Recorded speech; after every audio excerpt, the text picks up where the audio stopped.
What's good, y'all? What's good, y'all?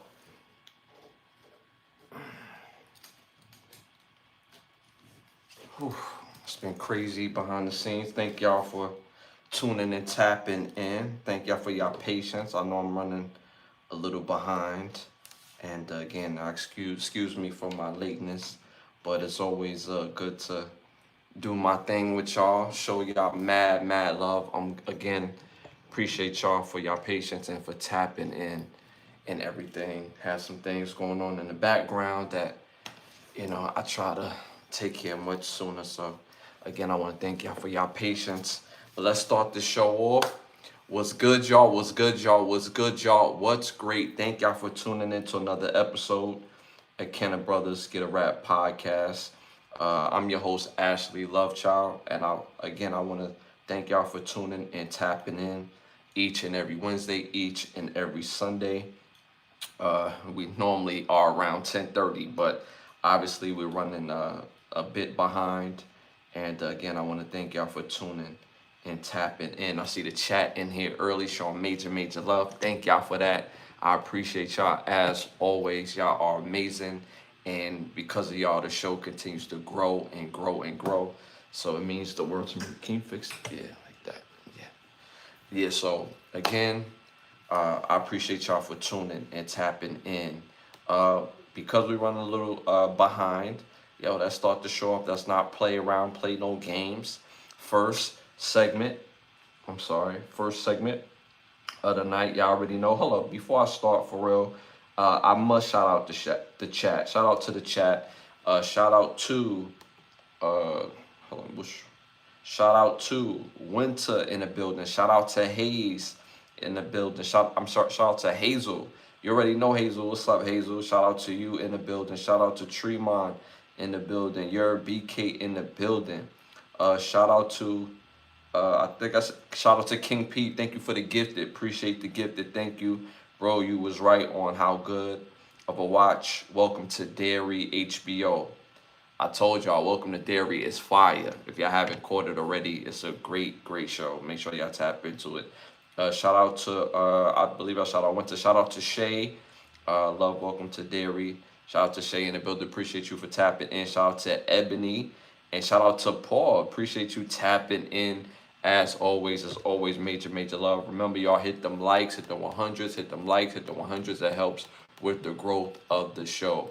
All right, y'all, let's start this off. Like I said, I'm a little behind, and I'll do my normal announcements during the show. But first hot topic of the night, y'all already know how we give this up. This segment is brought to you by OUV Records. Ooh, excuse me. Where you get the, sorry, something's in my eye. Okay.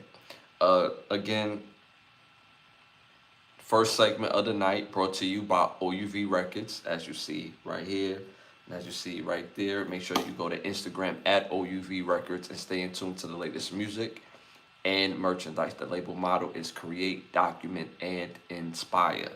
First segment of the night. Remember, y'all, these are not my questions. These are the world's questions. So stick to the answers in the questions. How racially diverse is your friend group? How racially diverse is your friend group? Number 1, not diverse at all. Number 2, kind of diverse. Number 3, really diverse. Number 4, unsure, never audited. So let me know what y'all think about it in chat. And remember, y'all, there's no wrong answers to this.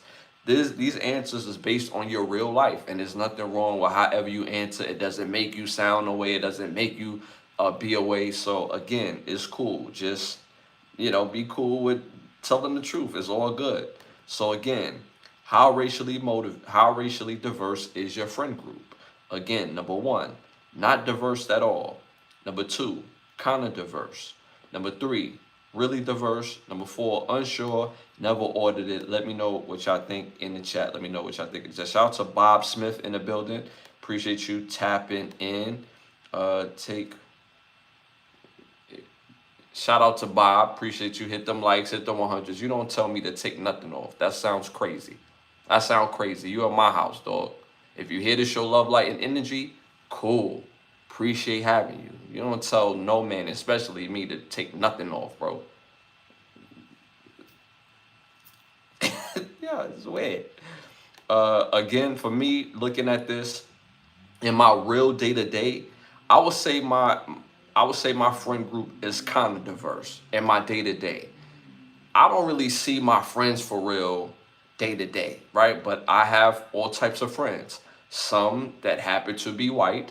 Some, well, majority is, the culture, right? But in my day to day, I probably see some of my friends who happen to be white more than, my brothers and my sisters. You know what I'm saying? So, and that's mainly because of the industry that I'm in. Obviously, I know I'm an artist. So when you deal with people in the industry behind the scenes, you meet a lot of, directors and videographers and things of that nature, and they just happen to be, you know, white. So I work with different types of people every day, and I also have some businesses that deals with white folks, and some happen to be my actual friends. So I would say it's kinda diverse. I honestly, there's no real wrong answer to this. It's really how how your actual day is. So again, let me know what y'all think about that in the chat. Shout out to the chat. Shout out to Paul. Really diverse, highly. Okay, okay. And again, there's nothing wrong with that. And for some reason, in our culture, we believe, I won't say we believe, but there's like a air that the more diverse your circle is, especially your friend group, the less likely you identify as the brother or sister, culture, because all skin folk ain't kinfolk. So there's something to that, but that's not always the case. So it's still no wrong answer to this. So again, I went with kind of diverse. In the chat, they went with really diverse. The rest of the world at 44%. Mind you, over 118,000 people voted on this.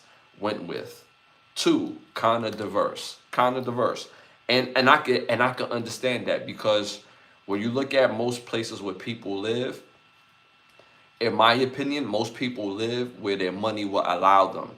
Back in the day when I was coming up, most people really live where, you know, where their folks was at. You know what I'm saying? It's the upper echelon of where their folks is at, and there's the, everybody else. So at the end of the day, when you look at the situation as far as like who people gel to and gravitate to, a lot of times it be, you know, our interests more so than like, racially motivated. Like even if you think about high school, like even for me in high school, my table was the athletes table. You know what I mean? Then you had the emo table. Then you had like the preppy table. Then you had the acting table. Then the JROTC table. So it was like it was more so what your interest was, opposed to being racially, separated. And so that it still holds true for me still to this day as far as my interest. Shout out to Creep in the building. Appreciate you tapping in, Unc. What your okay? You being weird again? Show love, light, and energy. Please don't be here to be weird. We appreciate you in here if you're going to be supportive, but this is not the pod if you're going to be weird. Shout out to Sean in the building. I can't believe I'm talking with. Okay, that was good try. Nice, nice. Ha ha ha ha. You wanted that? Cool. Shout out to Jay in the building. It was Sean. It says Sean, but he has Jay in his name. But shout out to you, or in the picture, I should say. But shout out to you. Hit them likes, hit them 100s. It helps with the growth of the show. All right, y'all. Moving on to our next popular opinion question. And remember, y'all, do not be an agent of chaos. Do not be a stain. Do not try to stand out for saying and doing stuff negative. Stand out for having the ability to be positive. Show love, light, and energy. Remember, the only op we recognize over here is opportunity. Hate has a location. It's just not here. So, moving on to our next popular opinion question. And this is an NFL question. So, for all my NFL people out there, which quarterback under 25 you're building your team around? Which quarterback under 25 are you building your team around? Mind you, it's on this list. Don't name nobody else that's not on this list. It doesn't make sense. Number one, Washington Commanders, Jaden Daniels. Number two, New England Patriots, Drake May. Number three, Houston Texans, CJ Stroud. Number four, Chicago Bears, Caleb Williams. Let me know what y'all think about that in the chat. Let me know what y'all think about that in the chat. And remember, y'all, don't forget that them likes hit the 100s. It helps with the growth of the show. Me personally, I think all these quarterbacks have had their different growth periods, and they still growing. They still developing their game. Drake May is on fire right now. Caleb Williams is vastly improved. CJ Stroud started off real hot. He tempered off a little bit, but he started to gain back that, that composure and gain back his style of play. But me personally, I gotta go with Jaden Daniels. Based on what I seen last year, based on what I seen a little bit of this year before the injuries, I would build my team around Jaden Daniels. If I was the owner of any of these teams, I would want to own the Washington Commanders. I will first turn their name back to the Redskins, and obviously I will build around Jaden because of his skill set, his ability to pass, his ability to be on time, his ability to improv, and he has a different type of leadership style that the guys gravitate towards around. So me personally, I'm going to go with Jaden Daniels, me personally. In the chat, I'm seeing Caleb Williams in the chat. Shout out to Watch in the building. He says Stroud. He going with Stroud. Stroud is a hell of a player. He's a hell of a player. Last year, he struggled a little bit. Rookie year, he looked like he was like top 5. Like he was in the top 5 conversation. Last year, he struggled a little bit. This year, he looks way better. And he's bringing it, he's doing better than what he was doing prior to. Drake May is killing it. Drake May is looking like a legit, dare I say, NFL MVP. Like for real, like he's looking like that right now. And that's it, but it don't sound right now. To me, it just don't feel like it's enough work. You know what I mean? So me personally, I'm still gonna go with Jaden Daniels. I think him being in that division, that ownership group, people don't realize the reason why Washington has made the turn is no longer the same ownership group. The ownership group in Washington is the same ownership group that Magic Johnson's a part of. And if you think about any ownership group that he's a part of, they win championships. If you think of the Dodgers, you think of the Lakers, he's been a part of these different championship groups, and it's been a part of their success. So, like I said, I'm going with Jaden Daniels on this.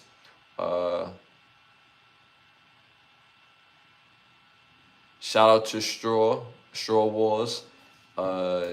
Jaylen Brown got traded for Giannis. I don't know if you trolling when you say that. I don't know if you trolling. I didn't see that, bro. You could be trolling. You could be trolling. I like when people are genuine. If you're not genuine, stop. You can't be spreading news like that if that's not true. You know what I'm saying? Anyone, $5 cash out. Shout out to AK in the building. Appreciate you tapping in. All right, Charles. So again, I went with Jaden Daniels in the chat. I seen the mixed bag. I seen CJ Stroud. I've also seen Caleb Williams. The rest of the world at 44%. Mind y'all, over 110,000 people voted on this. Went with New England, Drake May. I'm not mad at that, but I think most people that answer this. There's a lot of people that answer to this. I think a lot of people are prisoners to the moment. Drake May is doing this thing. He is looking like an MVP candidate. But in his third year, I don't know. I don't know. I don't know. But without him, they wouldn't be in their position that they in. But the Patriots is a complete team. So shout out to Watch.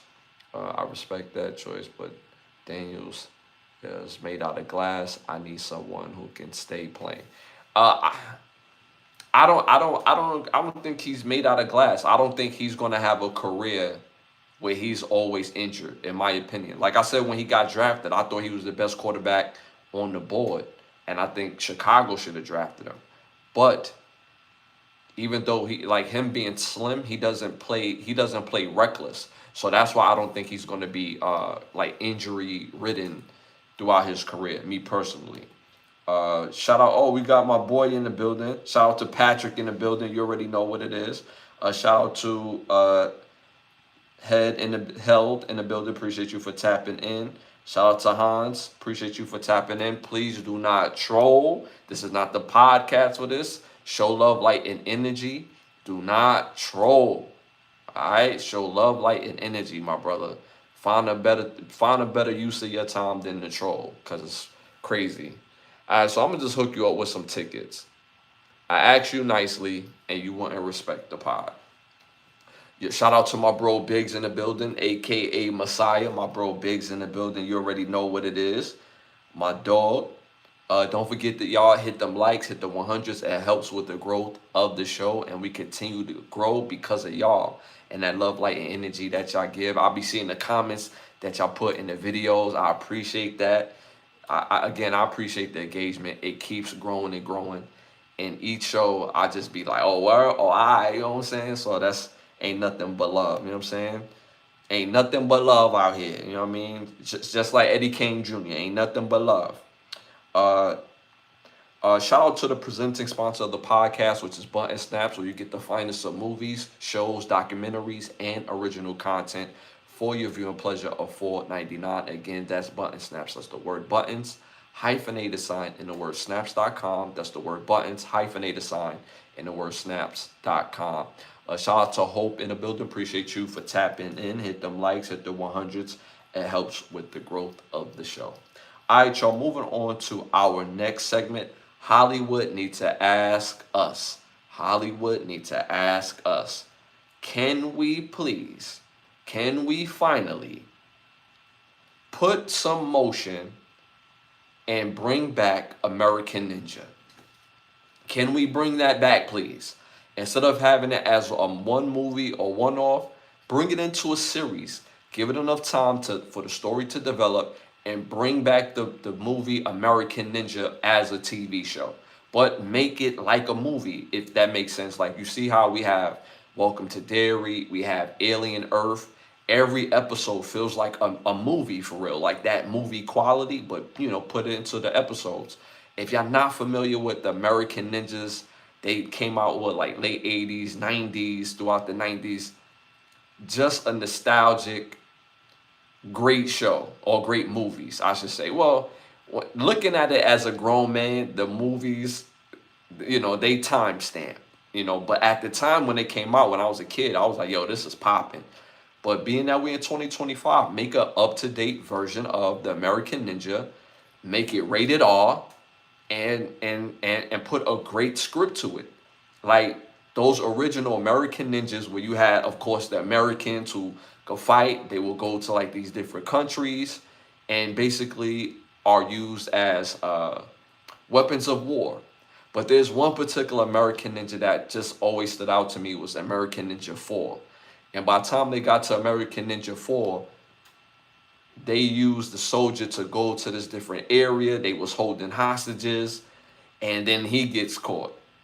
Then they send the ninja from American Ninja 2. They send him, then he get caught. Then they send the last American Ninja, and he go out there and he unites all the ninjas, the red crew, the orange crew, the white ninjas, and he gets the locals, to fight against all these ninjas. It's such a fire movie. So we need to bring that back, and again, make it an up-to-date version of those American Ninja movies. But again, make it rated R, make it a series, and really put that love quality into into that movie. I think it will be absolute fire, because the franchise in itself is known by its name. And then again, we in 2025 going into 2026, so the technology is different, the fighting can be different, and it could be way more hardcore. So I think this has the legs to be huge, in my opinion. Shout out to my dog Patrick. Uh, that's what I talked about. That's what I talked about a while back with you. American Ninja was the ish back in the day. I'm trying to tell you, bro. Trying to tell you, American Ninja was fire. When you watch it as a grown man now, it don't hit you the same. Like, oh, I this look crazy. You know what I'm saying? Like it's like, oh, I that, but that's pure nostalgia. But again, if they put a great script to it, because I think that was like really lacking back then was the script. The acting wasn't great, but as a kid, it was like, yo, this is the hottest shit you see. You know what I'm saying? Like, yo, look how they, they put this together. But if they really put the script, they really get the acting together. But the namesake and the legs is there. They could either do a prequel or they could take, ramp it from where they left off. So I think this will absolutely be fire, in my opinion. So the chat is agreeing with me. Shout out to Charles in the building. Appreciate you tapping in. I met Hinshi Yamata. He was the main bad ninja in the first one. Oh, all right. That's lit. All right, I likes that. That's lit. Shout out to my dog Biggs. That's a fact. Welcome to Dairy. Yeah, that's what I'm saying. Like you see how Welcome to Dairy is fire, but they basically turned it into a universe, and it has this namesake. So because it has this namesake, that American Ninja, for all the people around my age and older or a little bit younger, that's instant money right there. We're gonna give you this money. You bring out American Ninja, you're gonna get this money. You know what I'm saying? Whether again, if it's a series, yo, that company, that streaming platform, gonna get my money on. I'm just saying, because I would love to see that. No doubt. I hear there's a mashup movie of G.I. Joe and Transformers. That sounds kind of lit. But I'm not gonna hold you. Transformers has never been the same ever since Shia LaBeouf have left the movie franchise. The last one was I wasn't feeling it, and I think it's because I wasn't invested into the humans, like their storyline. I wasn't invested, like what I'm saying, like the guy being from Brooklyn. Okay, I'm from Brooklyn, but it don't. It was doing too much. You know what I'm saying? Like it's crazy how people like, yo, this is how a Brooklyn person will act, and yeah, Brooklyn strong. Or we don't do all that, bro. It didn't capture the essence. So I love Transformers though, but the first three way better than the last few that we had. Except for Transformer One or the first Transformer, they made it like cartoonish. That was fire. How Optimus Prime became Optimus Prime. That was fire. I would say that was fire. Bloodsport remake. Yo, honestly, I don't think Bloodsport could be touched, bro. I don't think it could be touched, bro. Reason being, I could still watch Bloodsport right now like I've never seen Bloodsport before. And every single time I'm sitting there just watch, I won't do shit else but watch the movie. You know how when you watch movies that you've seen before, you doing other stuff? Nah, I'm like here with Bloodsport. Fire movie. And the reason why it's hard to duplicate and remake Bloodsport, because Jean-Claude Van Damme made it believable. Jean-Claude Van Damme, it was like movie magic. You know what I'm saying? Like, mind you, the moves Jean-Claude Van Damme was doing was hella basic, but but how he do it with the exaggerated like you know what I'm saying? It took you to the moment like, yo, this is real like stuff right here. Like, you know what I'm saying? He going through some things right now. This is real. Like when he kicked the dude and Bolo caught his foot and then he slid into a split. It was like, yo, like he made that pop and he made that movie magic, bro. Even when he punched the big dude in the nuts, it was the way he did it. You know what I'm saying? It was basic as hell, but yeah, I don't know if Bloodsport could be redone, man. That's such a fire movie. Such a fire movie. Now, if they did like a Bloodsport prequel, Nah, because you still have to use Jean-Claude Van Damme. So I don't know if I don't know if prequel. I don't know if Bloodsport could be redone because I don't know if y'all familiar with Kickboxer. The first Kickboxer, top tier. You know what I'm saying? Like Jean-Claude Van Damme, top tier, and he just adds a movie magic that other actors can't. Because remember, they replaced Jean-Claude Van Damme. I don't remember the actor's name, but he used to be on this show playing Cousin Cody on Step by Step. And for those who remember TGIF, you know what I'm saying? The good old Fridays growing up as a kid. But they replaced his character with Cody, and he tried. He tried. But he just had that movie magic. You know what I'm saying? So Jean-Claude Van Damme, his movies is very hard to duplicate, in my honest opinion. My honest opinion. True, Straight Outta Compton, Bloodsport, prequel would be dope. And but they have to find the right person. That's what I'm saying. It's very hard to have a Jean-Claude Van Damme movie and then you just like, all right, we're going to replace him. It's like, who you replacing them with, dog? Like, do they got the same movie magic? Do they still, you know what I'm saying? Like, Jean-Claude Van Damme used to just, bro, he used to be able to pull it off, bro. Yeah, the Kickboxer movies after part one was, I'm trying, and mind you, the story of the rest of the movies was actually fire. It was just the main character. He was not he was not believable, bro. Like they tried to kill them off in the Kickboxer. Like, oh yeah, my older brother such and such died. Then my other brother got bodied by the dude or whatever. And he just never pulled it off. So it really depends on that actor that they would find for that. Because Jean-Claude Van Damme, that's what makes him legendary, is that people really can't follow up his work. You can't just replace him. And you know what I'm saying? But I love the idea of a blood sport, of a kickboxer. But I think American Ninja is easier to pull off because the acting wasn't great. That's why I think it's easier to pull off. Me personally. Both Bloodsport and Kickboxer, you got Jean-Claude Van Damme, and that's hard to duplicate. You know what I'm saying? That's hard to duplicate. All right, y'all. Moving on to our next segment, our must-see segment. You know I'm gonna give y'all 3 must-see fire movies. And real quick, going back to Welcome to Derry, since y'all brought up Welcome to Derry, is it just me? Because when I seen on social media people with the scene where the father had to tap his son a little bit, he had to touch him up a little bit. I see people online like, oh, he was wrong. Oh, what type of father is he? Oh, where they do that at? Yo, that was in the 1930s. You know what I'm saying? The 1930s. Sons back then wasn't too mouthy with dad. You know what I'm saying? Wasn't too mouthy. And the wives back then didn't allow them out from the children either.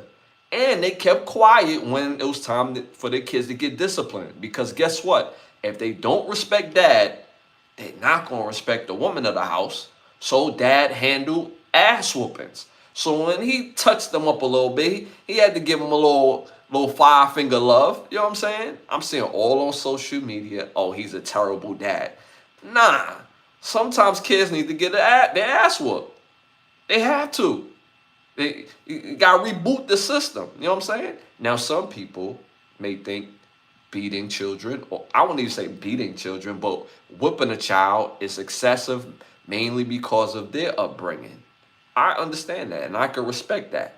This is 1930s, dog. 1930s. You tell your pops, yo, I'm going to be a better friend than you because you allowed your mans and them to die. Whoa, whoa, whoa, whoa, whoa. That's grounds for a beatdown. So he got off light. And on top of that, my mans and them died protecting your little ass. You had no business being down there. And now you want to throw up in my face that my friend, I let my friend die because he tried to save you? He had every right. I'm surprised the father didn't go like this. He was nice about it and hit him with the open hand. Like, you know what I'm saying? He should have backtanned him like a hoe because he was acting like a hoe. So I'm seeing all on social media that the father from Welcome to Dairy was wrong for slapping Lil Will. Y'all just saying that because y'all like Little Will, y'all like his little heart and shit. You know what I'm saying? He got heart. But nah, he deserved to catch one at that moment. You know what I'm saying? Uh, shout out to my dog Patrick. Uh, if they do a ninja movie uh, with the special effects of the movie 300, the action scenes, that would be crazy. That would be fire. That would be fire. Yeah, that would be fire. Shout out to my dog Vic in the building, one of our other day ones in the building. My son told me once, shut the F up. I said, what? Nothing. Uh, with the pinky ring. You feel me, Vic? With the pinky ring. You get slapped like a hoe. You know what I'm saying? You want to act like a hoe, you get slapped like one. You know what I'm saying? You need that discipline. Men need to discipline their sons because now when they get in the real world, they don't have nobody to reel them in when they get too big for them britches.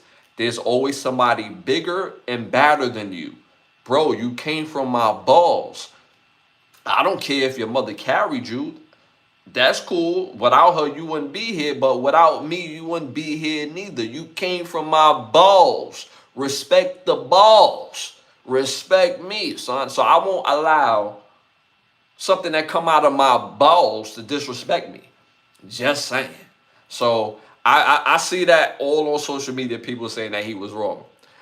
Vic, Patrick, Vic, these kids be tested. Kids will test you. They will test you. Right on the tooth. You regret being born. No, no. Shout out to Big Bad in the building. Appreciate you for tapping in. Hit them likes, hit the 100s. Helps with the growth of the show. They're bigger than me. They bigger than me, but look up at me. Facts. All sons need to have a healthy fear of their dad. Again, listen to what I said. A healthy fear. A healthy fear means this. Everybody else is about to do some stupid shit. It looks like fun. But if I do this, my father just might put me in the headlock. Do I want to deal with that? Nah, I'm cool. And what they doing could possibly get them hurt and get them in trouble. So obviously, if I got to think about would my father be mad, then I shouldn't be doing this. That's a healthy fear. You see what I'm saying? So all sons need a healthy fear of their father. And also for ladies, y'all always need a trump card. There's nothing more scary than you could tell your son, no matter at what age that he is, I'm gonna tell your daddy. I'm gonna tell your father. Ain't nothing more scary than that. Even if a dude is not scared, but it's like, yo, my pops is about to hold me accountable for some shit that I don't even feel like dealing. It was like, all right, whatever. Like, y'all got it. You know what I'm saying? So remember that. So I don't think he was wrong for slapping the juice out of Little Will. What I think he was wrong was he let him leave after that because he told him, like, yo, don't leave this damn house. So after he slapped him, he felt bad and let him leave the house. Now, bring your little ass back in here before I put you under the bed. You thought it was a problem. Oh, you ain't never... Y'all got to watch Welcome to Dairy if you haven't seen it. Right? I'm just saying. Shout out to Vic. I understand players mess up. I think the fear of disappointing to influences. I agree with you. Shout out to Patrick. I agree with you. That's what's missing. That's what's missing these days, kids being disciplined the right way. That includes girls too. Fact. Again, I said it before. I grew up boxing, playing football, and playing basketball. So outside of my dad, who I thought was the scariest man alive, until I got around like 12 years old, then for some reason, somehow, some way, our relationship became more like big brother, little brother. And I think that because my father was under immense financial restraint, the family was under immense financial restraint, that affected his attitude, right? So obviously, right? You ain't gonna be smiling if you're struggling, right? But outside of that, I grew up with coaches, right? And all my coaches were strong brothers. So whatever my father preached at home, they also reinforced when I'm around them. You know what I'm saying? So I always saw discipline from the men I was around. I always seen like that strong energy. So, you know what I'm saying? You're not going to get a line out of that. You feel what I'm saying? So that's why you kids need a healthy fear of their fathers. That's a fact. That's a fact. And mind you, as I got older, we became more friends. I got bigger than my father, stronger than my father. But even with that, and we've always had arguments, I could not put my hands on my dad. I couldn't do it. I remember the last time, again, I was in my 20s, and my father got up on me. He was like, yo, and I was like, yo, Dad, I love you. Don't put your hands on me, yo. I will not put my hands on you, but I won't allow you to put your hands on me.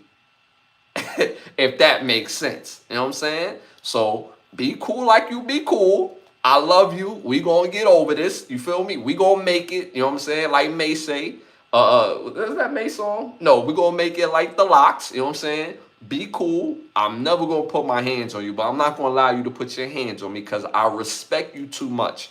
You see what I'm saying? So no matter how old you get, you still have to have a healthy respect for your dad. You know what I'm saying?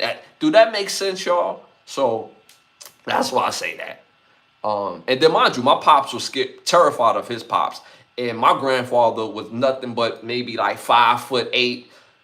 And I would have thought he was like 7 foot the way my pops was describing his pops. He was nothing but like 5'8", you know, short little dark skinned man, real Humvee like looking. And my pops was like, yeah, nah, that's a terror. And I get it now. Cause now my daughter, when she looked at when she looked at her granddad, it was like, oh, granddad. I'm like, that he a fraud. That ain't the same nigga I grew up with. He was crazy. You know what I'm saying? So healthy fear. Healthy fear. I agree with you. That's what I missed today. Single dad, 18 years old. We got to do it too. You feel me? Vig, shout out to you, bro. I'm like, there's a big brother to just not dad. Just not dad. I like that. Shout out to Mac, sure. Again, you know what I'm saying? That's why I said Little Will need to get slapped on Welcome to Dairy. He was talking out of pocket. Talking out of pocket. You know what I'm saying? All right, y'all. Moving on to our must-see segment. Y'all know I'm going to give y'all 3 must-see fire movies to tap into. First movie came out 1997, directed by Jeff Pollock. He also directed a movie such as, his most notable movie outside of this movie is Above the Rim. This movie stars Jamie Foxx, Tommy Davidson, Vivica A. Fox, Tamala Jones, and Bernie Mac. This movie is called Booty Call. Fire, must-see movie if you haven't seen it before. It is a comedy about 2 friends going to meet up with 2 ladies on their date. And you have to see the rest of the movie. I won't spoil it for you. So make sure y'all tap in to see Booty Call. Next must-see movie came out 2005, directed by David Burke. This movie stars Justin Timberlake, Piper Perabo, Damian Wayans, John Hurd, Rosalind Sanchez, Dylan McDermott, LL Cool J, Kevin Spacey, and Morgan Freeman, which is one of my favorite actors ever. This movie is called Edison. Fire, must-see movie about a young reporter that gets wind of a young man that goes to jail, and you have to watch the rest of the movie. I won't spoil it for you, so make sure y'all tap in to see Edison. Third and final must-see movie came out 2012, directed by Andrew Dominic. This movie stars Brad Pitt, Ray Liotta, James Gandolfini, Scoot McNearly, and Richard Jenkins. This movie is called Killing Them Softly. Fire must-see movie about some lowlives in the neighborhood come up with a plan to work with the big boss to watch the rest of the movie, make sure y'all tap in to see Killing Them Softly. It's a fire musty movie. I won't spoil these movies for y'all. I just think movies are better when you mention it instead of spoiling it. You know what I'm saying? So make sure y'all go tap into these movies. Shout out to Tori in the building. Appreciate you for tapping in. Hit them likes, hit the 100s. Shout out to Sarah in the building. Shout out to uh, shout out to D in the building. Yo, 6'7" twin. Jamie Foxx, since Deep Impact. My mom would lay the smack down before. Yeah, make sure y'all tap into these are fire must see movies. Again, number one is Booty Call, number two was Edison, number three was Killing Them Softly. All right, y'all. Moving on to our next segment, our must hear. Y'all know I do a profile artist each and every episode, whether it's new or old, whether it's hip hop or R&B. I'm gonna give y'all some fire music to tap into. This artist is the great Phyllis Hyman. Make sure y'all tap into her music. Put these 3 songs on your playlist by Phyllis Hyman. Great artist. Number 1, Can't We Fall in Love Again? Number 2, What You Won't Do for Love? Number 3, Living All Alone. Fire 3 songs. Make sure y'all put those 3 songs on your playlist. Again, by Phyllis Hyman. I'm telling you, her vocals is amazing. Number 1, Can't We Fall in Love Again? Number 2, What You Won't Do for Love? Number 3, Living All Alone. Make sure y'all put those 3 songs on y'all playlist. Shout out to D. Yo, my favorite movie is Tropic Thunder, not gonna lie. Tropic Thunder is a classic. That is a funny movie. That is a funny movie. And I ain't gonna hold you. When it first came out, I don't know. It's the style of the movie, how they shot it. The first 10 minutes of the movie, it was like, y'all could have cut that to 5. But that's still a classic movie. A lot of funny parts to that movie. That is a funny movie. Shout out to Paul. I missed some minutes. I had to go wash my dishes, but I'm here now for the new segment. Appreciate you, Paul. As always, gotta make sure that the dishes is done. You know what I'm saying? Gotta make sure that clean dishes in the crib. That's what I'm saying. All right, y'all. Moving on to our next segment: send them to turkey or nah. Send them to turkey or nah. Y'all already know the rules. To send them to turkey, we type in T to send them to turkey. We type in N not to send them to turkey. We send people to Turkey based on Turkey's laws. If y'all don't know, if you haven't heard the country Turkey, they have some of the craziest laws in the world. So we send people to Turkey when they say and do dumb shit. First one of the night. Joe Budden's podcast. The men on the podcast was asking each other, do they shave downstairs? Let me know what y'all think in the chat. Are we sending them to Turkey or not? Are we sending them to Turkey or not? They was talking to the guest host Mona, and shaving downstairs came up, and they asking each other, do you shave downstairs? So again, are we sending them to Turkey for even asking each other, do they shave downstairs? So let me know what y'all think about that in the chat. For me personally, if a woman is asking me, cool, you want to know because you're thinking about the beef, right? There's going to be some bedroom activities going on. But another man can't ask me that question. So I'm going to have to send them to Turkey on that. That's just weird. And I know people get so comfortable when you're friends and then it's the bros. But even with the bros, like, that's still a weird question to ask. Like, you don't ask no man, let alone your bros, that question, do you shave downstairs? Why? Why do you need to have the image of my beef on your mind to whether know if it's Tropic Thunder or whether it's Bald Eagle down there? Like, I don't understand that. So me personally, I'm going to have to send them to Turkey regarding that. Like, for real. In the chat, I'm seeing in the chat, Turkey forever. yo, chat, y'all be killing me. The chat saying Turkey forever.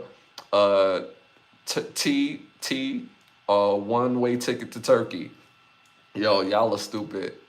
But y'all, I feel y'all though. I feel y'all though, cause that's weird.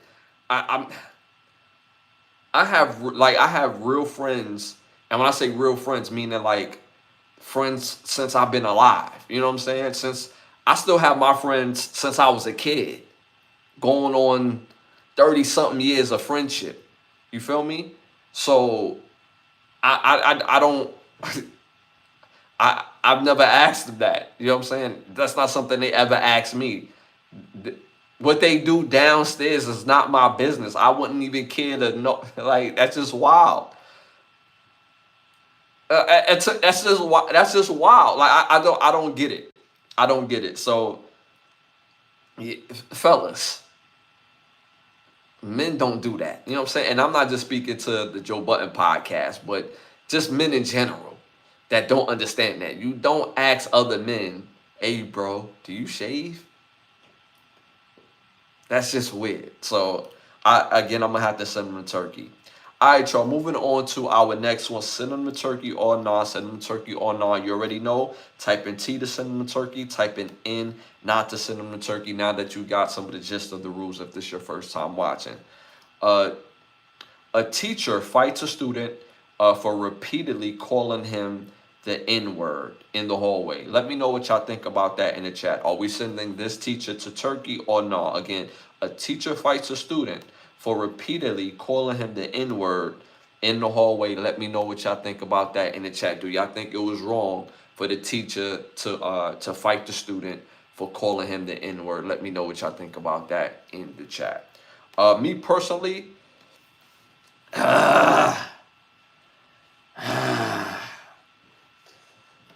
me personally, oh my God, that's to me, it's loaded for me. That's loaded. Um, we just spoke on Welcome to Dairy, and again, the father wasn't wrong for slapping the pea juice out of his son. It's his son. He was speaking out of turn. I'm not mad at this teacher for putting the beats on this kid. Mind you, I get it. He's an adult. But we just spoke on kids need to respect adults. Kids need to respect their elders.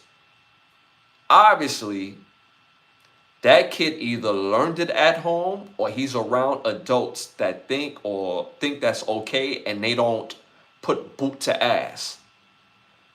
Will this teacher lose his job? Probably not. He would probably go on administrative leave because he was provoked in a very gross way.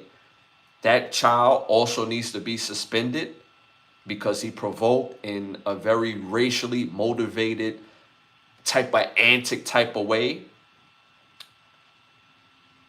He should be on administrative leave, but he should not be fired because even though he's the adult, even though for some people it's just a word, but at some point they need to be foot to ass. And if you don't know better, you're going to continue to move like that. And the reason why I say that is people know what they be doing, and people know when they do it whether they're going to get away with it or not. And if people realize they won't get away with that shit, they won't do that shit. Case in point, in New York City, you will never see people walking around openly with Confederate flags. You won't openly see that because they will get an elbow to the neck. Quick, fast. You won't see that there in New York City. They will catch the beats so quick. In certain parts of the South, you will see that. You will see that in certain parts of the South because there wasn't enough foot to ass in the South, and the people who police the South is on that same type of time.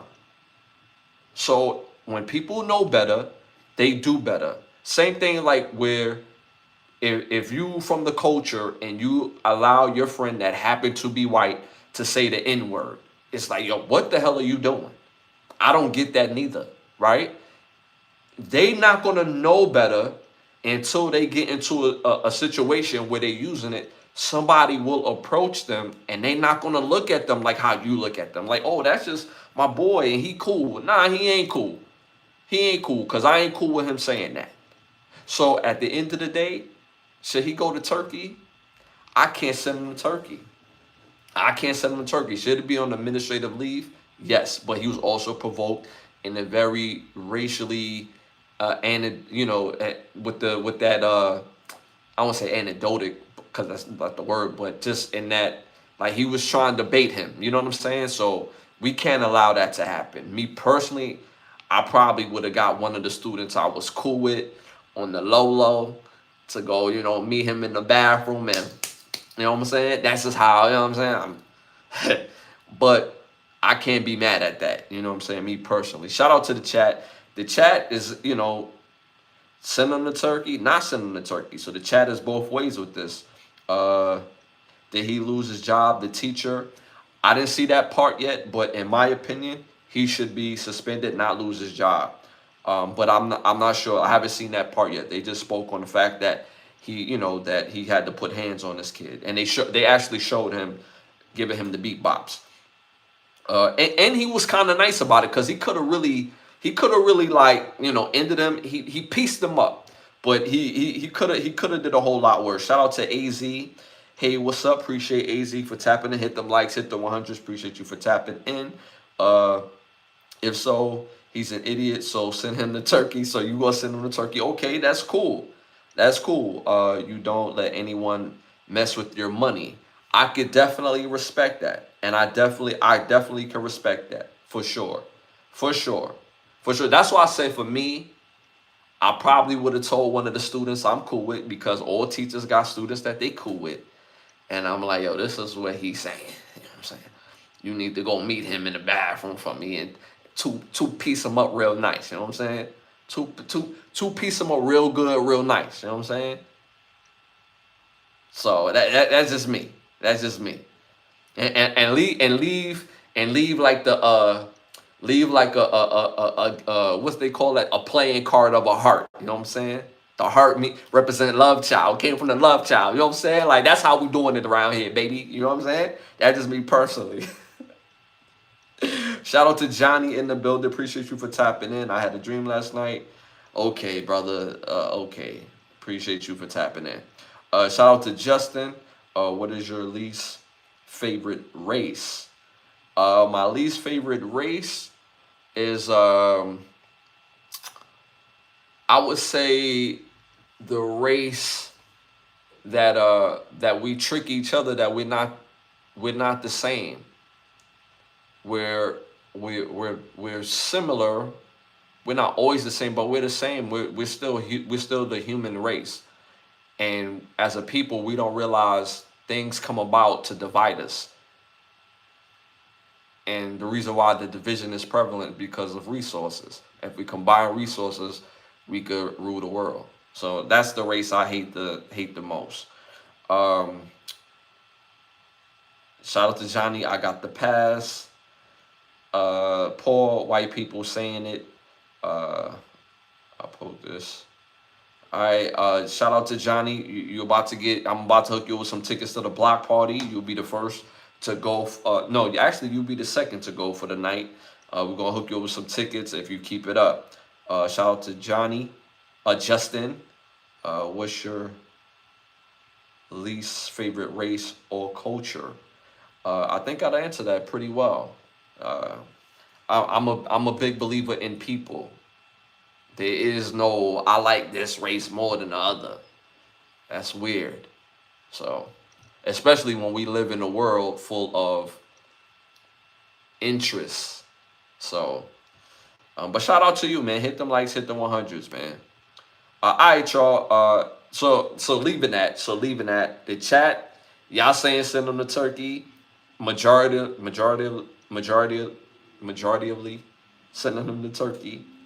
Me, I'm not gonna send them to Turkey based on that.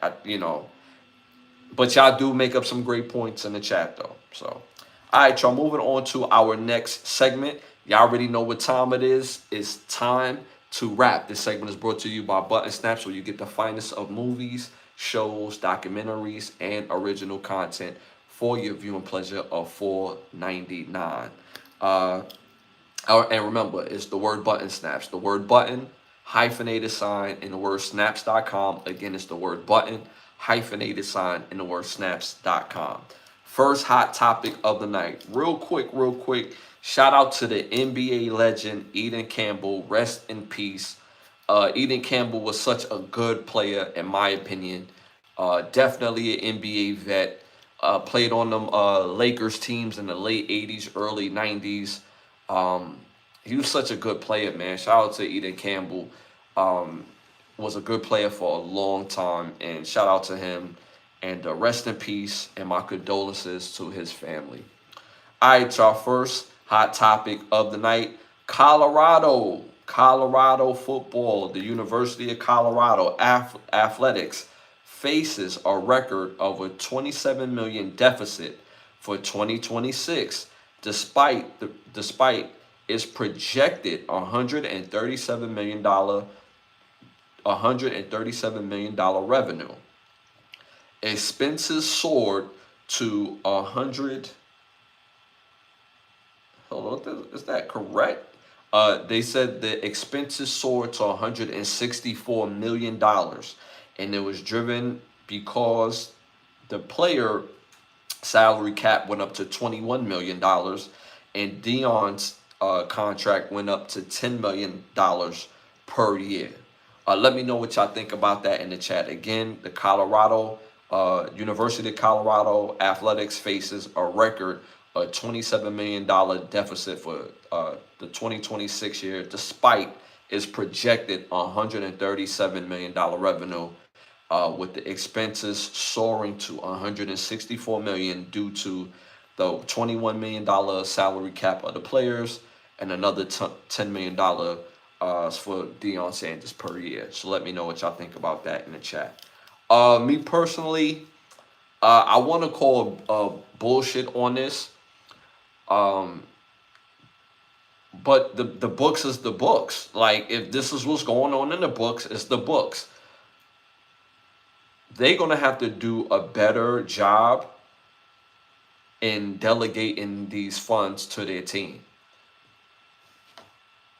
If Colorado wants to survive as a college, they have to go all into their athletics, especially into their football. Now, mind you, Colorado is in a very good position. People are going to tune into Deion Sanders regardless. People love to hate on this man, so they're going to tune in to see him fail. And if they're soaring, they're going to tune in hopes that he doesn't succeed, in hopes that they don't continue to soar. Mind you, they had a really rough year this year, and that's mainly due to poor recruiting, getting the wrong type of kids. And it's not necessarily talent, but there was obviously not a mentality fit. There was obviously too many guys who are what they will call renegades or guys that's paid mercenaries, right? There's not a lot of homegrown guys at the front end of your leadership on the team, which is juniors and seniors. Their best players as talent players is actually their freshmen and sophomores. So you would think that Deion Sanders will continue to get the right type of kids that's coming straight from high school, because that's what's going to really help build his team. And that's just what's going to help get that number down, as far as how they delegate those NIL monies. But $21 million is very suitable for a college team to be able to compete. People will be upset if they spend about $21 million on a roster and they go 3-9. People are going to be very upset with that. And me personally, I really think that they have to do a better job in their recruiting department. They do a great job in the high school guys that they bring in. But as far as the portal guys, they're probably batting at 20% on how effective the portal guys have been in. That has been since Deion Sanders has got there. I could probably count maybe 10 guys who is actually really good for Colorado as far as transfer portal guys. And that includes Shador, that includes Travis, that includes Jimmy Horn and LeJounte. Also, the defensive tackle from Houston. I can't think of his name right now, but he was like a real short, stocky defensive tackle. Nikhil Hill, the guy that went over to Alabama. So it's literally like 10 guys. They have to do a better job in the recruiting department as far as transfer portal guys, because it's not just a talent aspect, but there's also a mentality aspect that's sorely lacking in their recruiting department. So obviously this is true because they went into the books. They went into the books. Now, if Colorado has a winning season, that place will continue to be packed out. And it's just not about necessarily wins and losses, whether their home field is going to be packed out. This is going to affect their broadcasting. People are always going to want to see Colorado. But when they win, they're on the biggest stage as far as broadcasting. So in my opinion, do this affect the team? Not really, if they recruit better as far as transfer portal guys. And now they come at a stage of time where you see a trend of your team where the best players on your team is freshmen and sophomores. Y'all need to double down on more high school kids, because now you're at a stage where you're going to have the juniors and sophomores that you picked up. They're a year bigger, stronger, faster. So now you're going into the next cycle of freshman kids that's going to be really good and really immediate guys that's going to be immediate contributors. Because if they continue to go the transfer portal route, it continues to leave big holes on their team. Like when I think of their defensive tackle room, they probably bringing back 2 guys.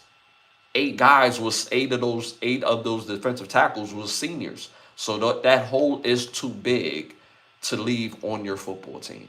So I believe that they are going to be in a deficit, but I also believe that they're going to be better than what they were last year. You can't replace Shador. You can't replace Travis Hunter. Like you can't replace those type of players. You just can't do it. You just can't do it. But you can find guys that give you production. You're not asking guys to be Travis. You're not asking guys to be Shador. But they could give you the production. I think Juju Lewis is outstanding. He's going to give you the production. I think he's the type of player that could pass for 4,000 yards in a season, if with the right system. I think they have the receiving core that could match what Travis did in production. They don't have to be as spectacular as Travis was, but they could be damn sure as productive. So I still think Colorado is in a good space, but they have to do their due diligence in being better at recruiting players. Because there's no way a kid tells Coach Prime no, and you sitting across from the man with all that energy, all that swag, all his NFL knowledge. There's no way. Most kids know when they go to Colorado, the world is going to know their name. Yeah, you could definitely go to Alabama. You could go to Michigan. My school, Michigan. You could go to Ohio State, and you could do your shit. Yes, absolutely. But your name is not going to ring out as much individually, immediately. So again, they need to lean into that portion of the recruiting process. And again, they have to do a way better job with the transfer portal guys, because those guys have not panned out by and large. So shout out to the chat. Shout out to Elliot. No. Shout out to Patrick, TM, or some fine sisters. Tia and Tamara are some fine sisters. Yeah, Tia and Tamara growing up, they were some nice looking women. Definitely some nice looking women. I won't say was. They still nice looking women. Shout out to Ike, my dog Ike in the building. Just tapping in. But yeah, Dion hate goes way back, since his son is catching unnecessary credit for something he can't control. My fault. My fault. It's college. Now it's all good. It's all good. And that's a part of it too, right? The reason why Dion is hated so much is because people just naturally love his energy and love the way that he played. So the culture, we love somebody who's brash, somebody who's bold, and did it with a whole bunch of style. But more so than anything else, if you was a football player, an athlete, you imitated Deion Sanders in some way, form, or fashion.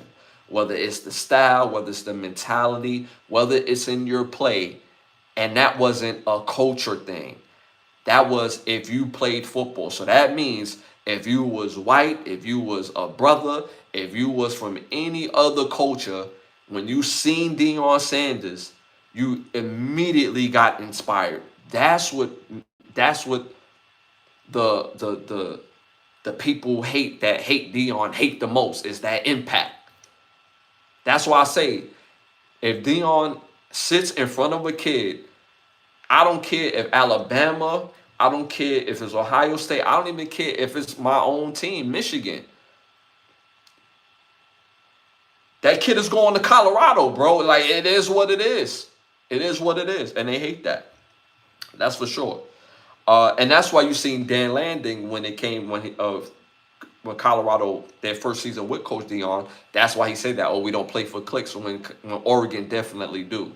They bring out with all these wild combination colors and uniforms. That's for clicks, bro. That's for kids that want to be excited about coming to the school. Uniforms matter. If you got fire uniforms, kids gonna want to come to your school as well too. So he can miss me with that as well. But you're absolutely right though. All right, y'all. Moving on to our next hot topic. Question. Should women go to prison for falsely accusing men of gape? Let me know what y'all think about that in the chat. Should women go to prison for falsely accusing men of gape? Let me know what y'all think about that in the chat.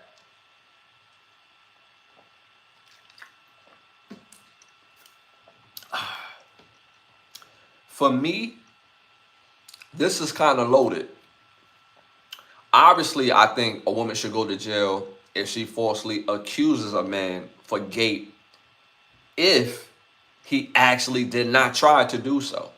That's that's a layup, right? If this man didn't actually try to take it from you and you falsely accuse them of that just because you want to show him you like, yeah, I got the ups on you, then send her to prison. So that way it could be something where it's a deterrent. But I don't want guys who are into that type of lifestyle. All I gotta do is remove the doubt and I could get away with that. Nah, if you on that bullshit, then your ass need to go to jail. Because again, I had a mother, I have a daughter, I have women in my family. I want them to be safe walking around this world without feeling like they're ever going to get violated, especially if they don't put themselves in a situation to. That matters as well. And even though I don't believe that no woman and nobody should get gaped, but sometimes people put themselves in a situation, and y'all know what I mean. How bad would y'all feel for me if I go to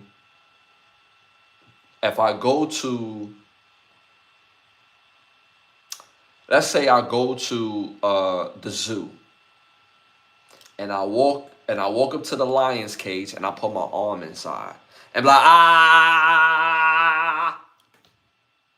and the lions bite my hand off. Are y'all gonna be like, yo, y'all need to do something about that lion, bro? Like, how y'all have a zoo with a lion like that? How y'all have a zoo with a lion like that? So what if he put his hand in there and dangled it and agitated him? So what? The lion shouldn't have bit his hand off, and y'all should put the lion to sleep. Y'all not gonna say that. Y'all gonna say, look at this idiot for going to the damn zoo and putting his hand with the lions. That's how I feel about certain crimes. And it's like you could put yourself in a situation, even though it's still wrong. But I absolutely believe women should go to jail if they falsely accuse a man of gape, especially if it's motivated by anything else other than what it really is. If she's just upset because she doesn't get her way about something, and that could be a multitude of things when you're dealing with, when you're dealing in relationships, and you're just doing it as I'm a get back. That's not a get back. You don't play with the law. Is not a space for a get back. So I believe that women should definitely go to jail if they falsely accuse a man of rape, it of gape, especially if the man is, he's really like, yo, I'm innocent. Like she's playing in my face, and she's doing this because for whatever reason that she's doing it for. So I honestly believe that. In the chat, y'all agree with me in the chat. The chat is agreeing with me. Shout out to Paul. They agree with me in the chat. They saying absolutely. They saying absolutely. Shout out to Fabo in the building. Appreciate you for tapping and hit them likes, hit them 100s. It helps with the growth of the show. But y'all absolutely agree with me in the chat. Because if we don't do that, there's not going to be a deterrent from doing that. It's not going to be a deterrent.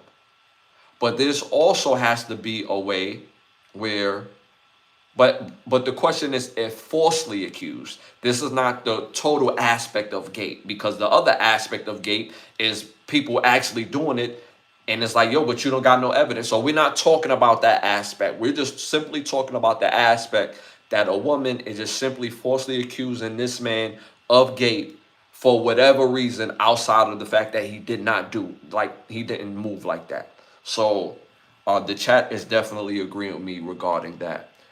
Shout out to JD, God, man. You feel me? At the end of the day, it's nothing but God. All right, y'all, moving on to our next hot topic. A former NFL player, wide receiver Odell Beckham, speaks on his recent financial struggles. He has completely blown his $100 million contract, $100 million career earnings. Let me know what y'all think about that in the chat. He said that 100 million, basically, and I'm paraphrasing, is really not a lot of money like that. It's not as much money as we think it is, and it's not generational changing money. So let me know what y'all think about that in the chat.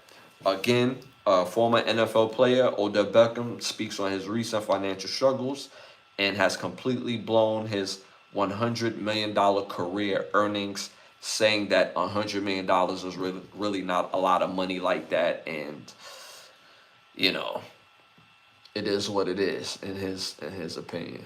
And it's not generational wealth type of money. A shout out to Ike in the building. I always told my daughters, don't put me in a situation where someone can be unalive. I get that. I have a 22-year-old. So I get that. You know what I'm saying? Because I said it on this show. I crash out for the women in my life. I crash out for the women in my life. I have no reasoning once I get there. If this, put it like this. I just don't play that I just don't play that, whether it's my woman, whether it's my daughter. And when my mom was alive, I did not play around with their safety. Whether it's my cousins, a family member, like I don't play around with the women in my family, like their safety. I would crash out. But I'm also very even. And what I mean by that is, if you put yourself in a situation, I'm going to hear what happened first before I crash out. Because now when I crash out, I'm putting my life on the line. And I had to learn that as I got older, because there were situations where I had a member of my family, and I think I spoke on it previously. I had a member of my family, and she was going through something with her dude, and like he rocked her.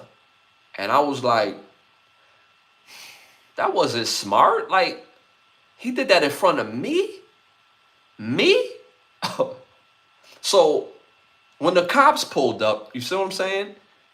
To fast forward the story, my cousin was trying to get me arrested because I had to put him down. And that let me know that I have to be even with this. Can't always be quick to jump. So I learned how to be even with this. I got to hear all the facts. And if we was to repeat that situation, I still would put him down because he can't think that's okay. But she still ended up being with him later after on. Mind you, I still got arrested. I still had to, go through bookings. They later let me out. If you ever been arrested in New York City, you know what it means to go to bookings and they let you out, right? They like, yo, all right, yo, we're gonna let you out. This, that, and the third. You know what I'm saying? When you get to bookings, you gonna have to go get processed. So that was one of the situations when they had let me go. But but I will crash out, especially if their safety is really jeopardized. What is GAPE? You know what GAPE is.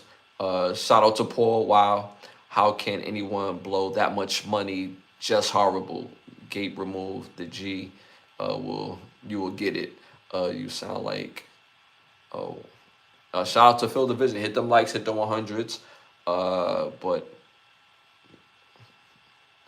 stop, stop, Phil, stop. But yeah. Do y'all really feel bad for Odell Beckham for blowing $100 million of his career earnings and saying that that's not really a lot of money for real? I call bullshit. Living in New York City, the taxes is crazy. I'm not gonna hold you. But you're not paying taxes on $100 million at one time. That's not how it works. When players get their money, when you hear the big number, $100 million, in his case, $100 million, he doesn't get paid all of that at one time. If that was a 5-year deal, I'm not mistaken if it was 5 or 4, but let's say it was a 4-year deal, $25 million per year. You're gonna pay taxes on the $25 million, both federal and state. Then and still, living in New York City comfortably and allow your money to grow. If you make anything over, and it's my business to know this, if you make anything over $150,000 in New York City, having to pay New York City federal and state tax, that's more than enough to grow your money after expenses. Don't have to be rich, but you can grow your money. So what that means is, after 20-some years of work, of service, of making that type of money, you still gonna be good in the hood because that type of money has legs. Now you're dealing with $25 million per year, or let's say $20 million. Let's say it was 5 years, so let's say $20 million per year. That's still more than enough money in New York City for that money to be reinvested and grow legs. So I call it bullshit. How many houses do you need with $20 million? You can only live in one at a time. Even if you get a nice mansion in New Jersey, that's going to run you about probably $2 to $3 million. Okay, cool. That's $2-3 million right there. Cool. You're going to get you a couple cars. One for you, one for your mama and them, you know what I'm saying? Or you probably get 3. You get one for mom, one for dad, right? Probably help them get a house. You still don't run through that bag in the time that he's ran through that bag. Regardless if that 20 million turns into 12. Still operating with 12 million. What most people don't realize, your money is not made for spending. Your money is made to make more money. With that type of money, and when people talk about investing, you actually live off the credit. So that way you keep everything aligned and you don't max out on your credit. So what that means is you save your cash. Not to mention what they don't talk about with sports athletes, they get something called per diems. And those per diems is another set of money that is for incidentals and things like that. When you're blowing money, of course $100 million is not going to be enough. $200 million is not going to be enough. When you're blowing money, didn't we not see Odell Beckham Jr. get ready for a playoff game by going to Miami, having the bros, all the bros on the team, all the receivers, all in Miami, all on the boat with their shirts off in Timbs, and they just out here. Miami is not necessarily cheap. And if that was just to leave for the weekend, can you imagine what they do in the off season? Not them as dudes. I'm not insinuating dudes. I'm talking about as far as like the extent of partying, the extent of like, yo, we're going to go to Cali for a couple of months and train out there. We're going to rent a home out there. We're going to buy these cars over here. We're going to have these long, luxurious, vacations and do it real big or whatever the case may be. You can still do all of that in reason, and you can still do it with your credit. Why is it just our culture that burns through this type of money? Why is it? Because we don't know money. We don't realize that the use of money is to make more money. The use of money is for it to sit in not necessarily in a traditional bank, but a bank that you can find. And I'm pretty sure for NFL athletes, they have access to different type of banks. They don't keep their money in Chase Bank. They don't keep their money in Bank of America. There's different types of banking for those athletes because it allowed the different type of percentages and interest to build on that money, because that bank could use that interest to go do other stuff and invest in other things. Don't be fooled. So they have access to all of these things. So when you go broke, people are not going to feel bad. To say $100 million is not generational wealth changing money, I call it bullshit. Even in this economy, even living in New York City, call it major bullshit. There's some people, if you give that money to, if you give them half a ticket, they could turn that into generational wealth money. Now, can you get $500 million? Can you get $500,000 and go do it like how Bill Gates do it? Of course not. Of course not. But you could turn it into Bill Gates money. You don't have to get the $500,000 cars. You don't have to get that. You'll get you a fire whip, especially in the time that Odell Beckham Jr. played. $100,000 for a whip at the time that Odell Beckham Jr. played is a fire whip. Fire whip. Lamborghini, Benz, Porsche, fire. G-Wagon, fire. You can get you something fire. You don't need 5 of them. You don't need a Monday car, Tuesday car, Wednesday car. You don't need that. You don't need to do what Floyd Mayweather does. And I'm not dissing Floyd Mayweather, but I say Floyd Mayweather mainly because he has the finances that allows him to do that. So when you say $100 million is not I keep saying generational changing money, I call bullshit. That's a lot of money.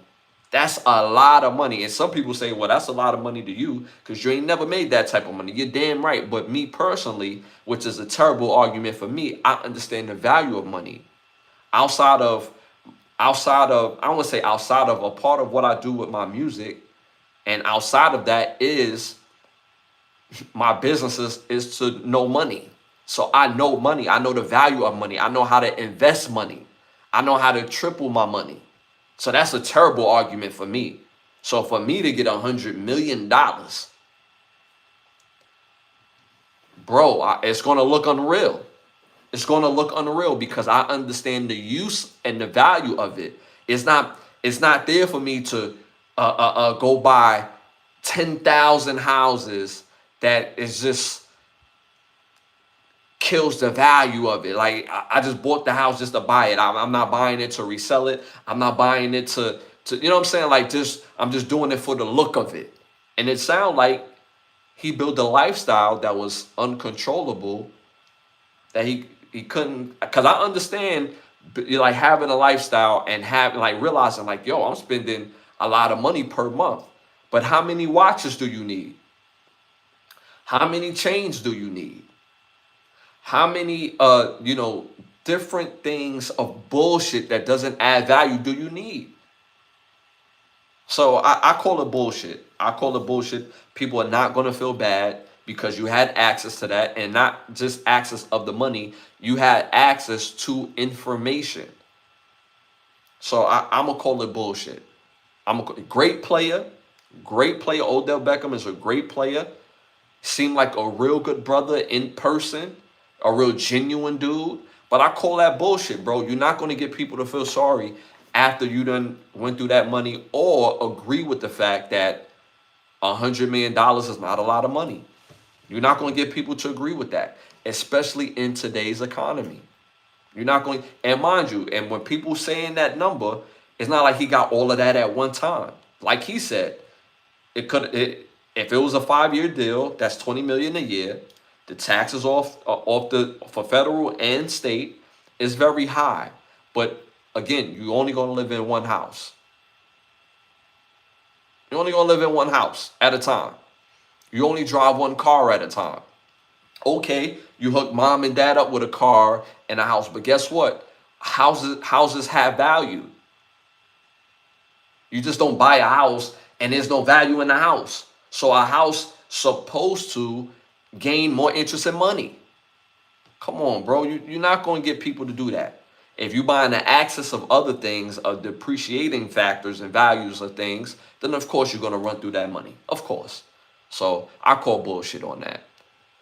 Shout out to Patrick, just 20 million in the bank, just 20 million in the bank account. The interest alone monthly you could live from. Facts.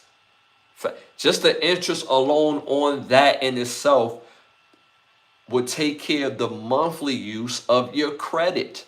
That's why you live off the credit, because you still, somebody that has that type of money, credit is way more valuable. Having that type of cash opens up to a different type of credit that we've never heard. 800. This dude got, like, his credit is crazy. It's yes to everything. Yes, yes, yes. He got that type of money. That type, like, it opens up the world. So again, I call bullshit. Don't know the value of a dollar. Being broke for so long make you want to spend. Very true. Very true. I get that. Very true. I agree with that. Most people, when they get that money on, they think of all the things that they never got. I get that.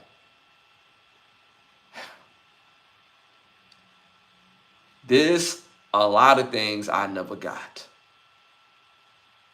I'm not going to be broke after buying it with $100 million. I feel what you're saying, but I'm not going to be broke after getting all the things I've ever wanted. So, but still $100 million is very hard to spend. Yes, it is. Yes, it is. $100 million is the sexy number, right? So let's take away 100, right? That's meet him where he wants to be met at, right? Let's say for shits and giggles, let's say it ended up being 45 million in actual money. Bro, you still get in the house of your dreams. You still get in the 2 to 3 cars of your dream, plus mom and dad, house, cars. The rest of that money is still not meant for spending. And mind you, let's not be fooled. Beckham wasn't a good player. He wasn't a good player. He was a great player. He was outstanding in the biggest market in the world, which leads to endorsements. Odell has some endorsements, dog. He had some endorsements, dog. So at the end of the day, that takes that money back up to damn also, let's say 80. Let's say 80. Still should be good. Marshawn Lynch. There's a story of Marshawn Lynch. Matter of fact, Marshawn Lynch actually spoke on it. He said with the money from his endorsements when he was playing in the NFL, he lived on. His career earnings, which was upwards of over $50 million, he never spent a dime of it. And even with his endorsements, he kept himself on a budget because he didn't know how long he would play. And Marshawn Lynch had himself an extended career. He was a great player all his career. And he saved up over $50 million of game checks by the time he retired. Do you see Marshawn struggling? You see him in movies. You see him owning businesses. You see him doing things for the community. Not saying that Odell Beckham is not doing things for the community, but their spending was vastly different. How they maneuver their money and made it work for themselves was vastly different. And Beckham made more money than Marshawn. It's a lot of money, bro. It's a lot of money. A lot of money. So you're not going to get people to believe, yo, $100 million. That's why some people is so delusional when it comes to money. Oh, 100,000 ain't no money. Bro, 100,000 is a lot of money, especially for somebody that ain't never made 100,000 before. That's a lot of money. That's a lot of money. Some people that have never made 100,000 before will say 100,000 is not a lot of money. How? You've never made it. Never made that money. So again, the value of your money, the value of a dollar is something that's individual based. And if you don't learn it, no matter how much money you get, you're always going to say, oh, that's not enough money. I guarantee you, there's going to be a place and time 10 years from now where unfortunately another player will go broke and he's going to say, yo, $500 million is not a lot of money. I was doing this, I was doing that. People going to look at this dude like he lost his mind. Shout out to Parlay in the building. Appreciate you for tapping in. He said, yup. My dog Patrick, but still 100 million is very hard to spend.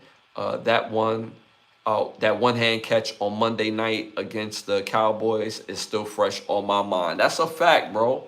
That's a fact. Football lingo. Yeah, I mean, at the end, it was a game that Odell Beckham played, and he caught the one-handed catch.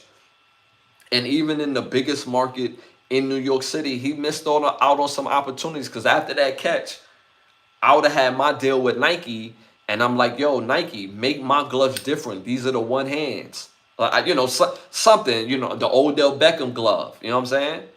My specialized glove. You want to kiss the ball with one hand? These are the gloves you need to go buy. He missed that moment, but he still made a lot of money, and you're not going to get people to sympathize regarding that. So again, I call bullshit on him, even though I respect him as an athlete. As a player.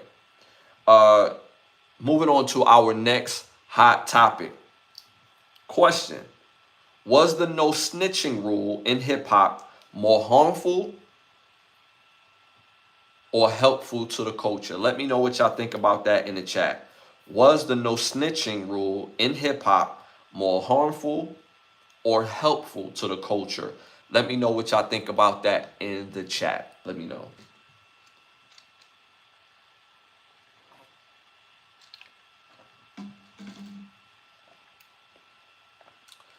Me personally, when I think of obviously this thing that I love is music. I love the music in itself. The business is necessary, and the game, I probably hate the game in itself. I won't say hate, but the game is just a weird game.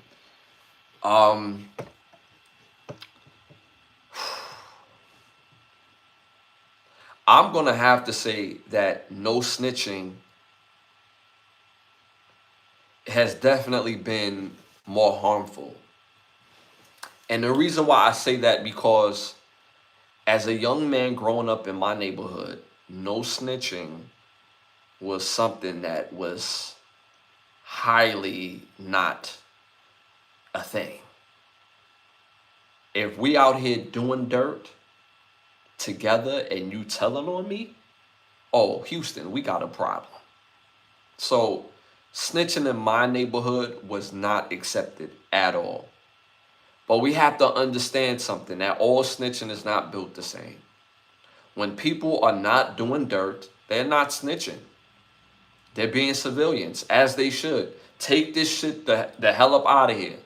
But in the space of hip hop, it was definitely more harmful because it created a toxic mentality. Whereas it's no snitching, no snitching, where damn near there's a lot of dudes that snitch on the back end of that. They'll scream that in front of the cameras, but in the background, it's like, yeah, no, this person over here doing dirt, yeah, this, that. So it's definitely more harmful because they created a mentality that people would be so real, and then when they get to that velvet rope and when they're able to walk through that door and be like, oh, this shit not real at all.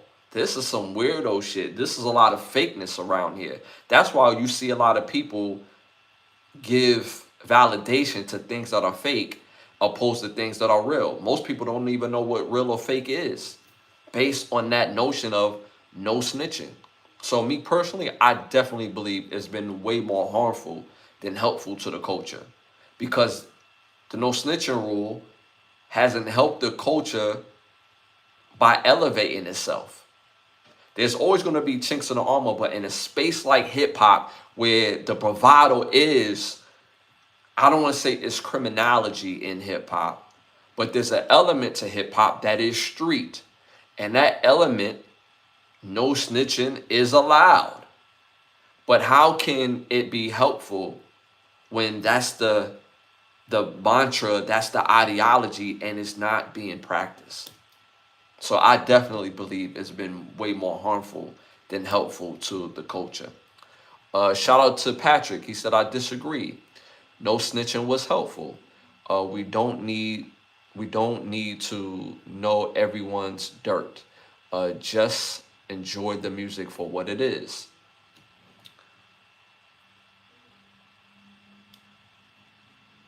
There's two sides to that.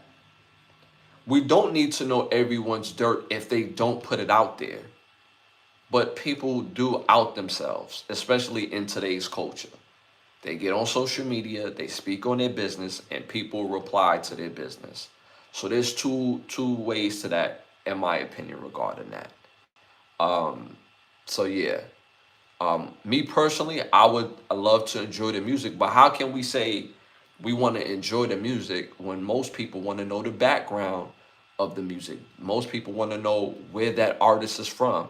And now it's like not only where you're from, can people say that you're actually from there? Authenticity is a thing that's highly like a thing in hip hop, where you want somebody to be authentic in what they're saying and what they're doing and where they're from. So it's hard to say that just enjoy the music when people want that information as well. Shout out to Maria in the building. Shout out to Maria in the building. Hey, sir, how are you? I'm doing well. With New Edition tonight, we are in New York. That's what's up. For the Christmas special, sending prayers to you and your family. Same to you. Appreciate you for tapping in as always. Shout out to Maria, sending that love, light, and energy as always. Shout out to Shelby in the building. Selby in the building. On a real note, UF with 1993 to Teenage Mutant Ninja Turtles 3 go back in time to the fraudulent Japan. So again, like I said, I think it's been more harmful. In the chat disagreed. They felt like it was helpful that snitching, that snitching was helpful to the culture in itself. Even today's culture, I think I said it perfectly. Snitching is relegated for people, for real, that's making plays. And now when we make this play, now we're about to get caught. You tell on the rest of us. Like, I just never been a proponent of that. If we doing this together, and if we happen to get caught, and you cut yourself a deal, you a snitch. That's not cool. That's not cool. So that's where a part of my foundation of why I draw the line there. All right, y'all. Moving on to our next hot topic. WNBA, the WNBA latest proposal. It's crazy. So the latest proposal has max salaries for max players at $1 million. That's the base salary for max players. So that's the new proposal for the WNBA. So all max players, their base would be $1 million. The average NBA salary would be projected to exceed 550,000 per player. The minimum of that player, I'm sorry, the bare minimum of the player actually will be 225. So those minimal players will make 225. Basically, the average players will make about 550,000. And the salary cap per team would increase to 5 million per team. Let me know what y'all think about that in the chat. Are y'all for the new proposal in the WNBA? Again, for all the max players, their base salary would be $1 million. For the average players, it would be 550,000. And for the minimum players, or making the minimum, which I'm guessing would be rookies, and they will start at 225 per year. Let me know what y'all think about that in the chat. Salary cap would increase to 5 million per team. Me personally, I'm a business oriented type of guy in everything. If the business allows that, then cool.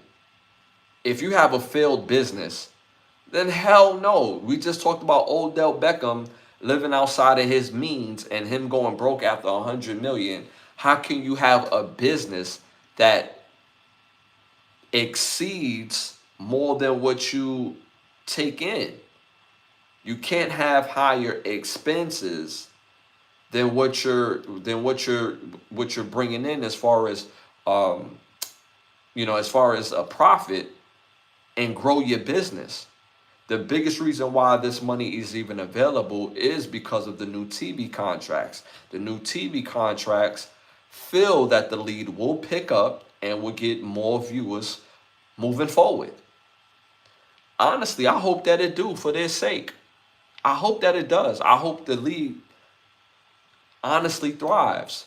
But the books are the books. We talked about the Colorado Buffaloes a little earlier, saying that they're going to be $27 million in deficit moving next year. In order for your business to grow, you have to have a bigger profit margin than you have expenses. So now you expand your expenses. So if the players was making the money that they made prior before, and the league was $41 million in debt, how much more in debt would the league be now that the max player would get $1 million, the average players would get 550,000, and the minimum players would get 225,000? I'm just saying, it has to grow. That type of money, if that viewership drops in any type of way, that's going to be a recipe for disaster, in my opinion. So, am I mad that they're getting this money? Of course not. Of course not. But I don't think they should get the money because they play basketball. You should get the money because people are really going to watch. Just like the NFL and the NBA. You've seen the spike in salaries because those sports are number one. You see college athletes making the money because people are tuned out to college sports, whether it's football, whether it's basketball. So if the people are going to watch Patron and come to the games and buy the jerseys and buy peanuts and glizzies and all that stuff at the games, then cool. Get that money on. Get all that money on. You know what I'm saying? But it has to result into the profit. The league has to result into their own money. And that's my opinion regarding on that. The chat, I'm seeing the chat kind of disagreeing with me. Shout out to Patrick. That's a start. I'm not mad at that. The average base salary currently at 60K. I'm not mad at the 60K based on if you have a business and it's at a deficit, a major deficit, you can't come to me as the employee asking for more bread. But if they take, if they take a leap of faith on the lead and say, all right, we're going to take this from 60K to 225K, then as a business, I better see a huge spike for this thing to grow and for you to keep your job. That's all I'm saying. Uh, the WNBA has been growing as a watch. Okay. Nobody cares about what you're saying. Shut the F up. Shout out to Pepperoni. Was that directed towards me? Was that directed towards me? Yeah, we don't do that here. You can have a difference of opinion of me, but you don't tell me shut the F up because you don't agree. You don't come in my house disrespecting me. You know what I'm saying? I love a good joke, but you got a picture of a dog. You don't have no confidence of yourself to put your real picture up. You got a profile on here trying to tell me on my platform to shut the F up based on my opinion because you don't agree. Dog, I understand business, I understand money. You yourself with a picture of a dog lets me know that you don't even invest into yourself, let alone have the mentality to see other people to really get their bread. So you shut the F up and get the F up out of here. The nerve of these again, you see my chat, whether they agree with me or not, very respectful. Never disrespect me, ever in your lifetime, even if you disagree with me, because 9 times out of 10, if you see me in person, you wouldn't do that, because I will slap. I'm going to tell on myself, I'm not going to do nothing. I'm not going to do nothing. I'm going to close my eyes and walk the other way. I'm not going to do nothing. Shout out to Patrick. Remember, all this is legal betting. Now the WNBA is growing. I get that, right? But again, we're not removed from NBA players giving piece of their salary to the WNBA for them to grow their league. Am I mad that they're betting on the WNBA? No, it's not my money to spend. It's their money. But the average people that really invest into the WNBA is men. The WNBA would be the biggest sport on the planet if more women would actually go to the games and really dive into the NBA. You see more women covering the NBA than the WNBA. Why is that? They know more about the NBA athletes than the WNBA athletes. Why is that? So I can respect that it's growing, and I can respect that they putting their money towards it. But when you have a failing business, there's nobody in this chat, whether you agree with me or not, whether you a day one, a loyal supporter or not, there's nobody in the chat that has a business and is at a deficit and would double or triple the salaries of their employees. You're not going to do it. And that's just from a business standpoint. That's from a business standpoint. But if they're going to give them this money, then give them this money. Give it to them. And see what happens with the league. If the league continues to grow, then this will be nothing. This will be nothing. But the books is the books. The WNBA, I remember watching the WNBA when it first came out, when they had 4 teams. Houston Comets, New York, the New York Liberty, I believe it was the Sacramento team, and I forget that 4th team. But they had 4 teams when they first started. And Cynthia Cooper, Tina Thompson, they was must-see TV, right? And that was 96, 97. And they had teams go and come out the league. Teams go and come out the league because of lack of finances. I hope that, again, it picks up financially on the business end. I hope. I hope so. I really hope so. I say that genuinely. But business is business.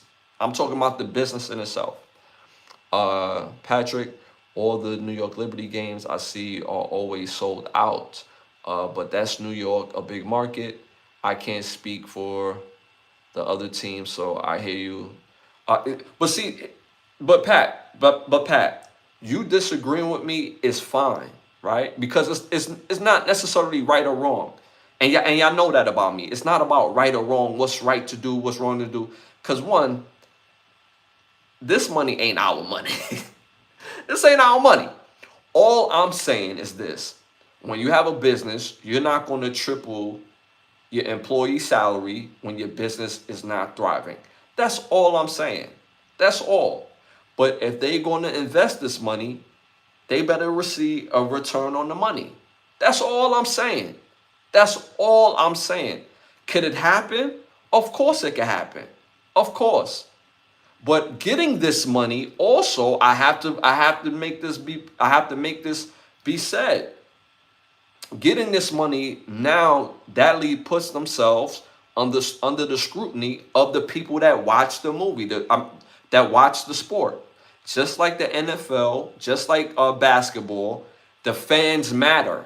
So if we see something in the game that we want to be a part of the game, that keeps the integrity of the game better, and that we want to see as fans, then y'all better be thinking about implementing it. The NFL, they implement certain changes in the league because of the fans want to see it. That's why the whole safety thing is a new thing in the NFL, and they had to do the whole safety thing to make sure, like, yo, we need to make these changes for the safety of the game, but also keep our our prime core base glued to those Sundays. Football in this country, in the U.S., is a religion, bro. It's a religion. And it's a religion because the fans matter. We want to see this. We want to see that. And if this is not going to be incorporated into it, you're going to see a dip in the viewership. Simple and plain. So because they get their money, fans are going to have input to grow the sport. And if they don't even think about it, and especially if it doesn't interrupt the integrity of the game, that's going to be an issue in itself. But I do wish him the best. I say that genuinely. I really do. I really say that genuinely. So it's not about being right or wrong, brother. It's not about that. You know, I don't care if people agree with me or not. It just have to be said. It has to be mentioned. So, but I appreciate that though, bro. All right, y'all. Moving on to our next hot topic. I think a short season they play hurts them.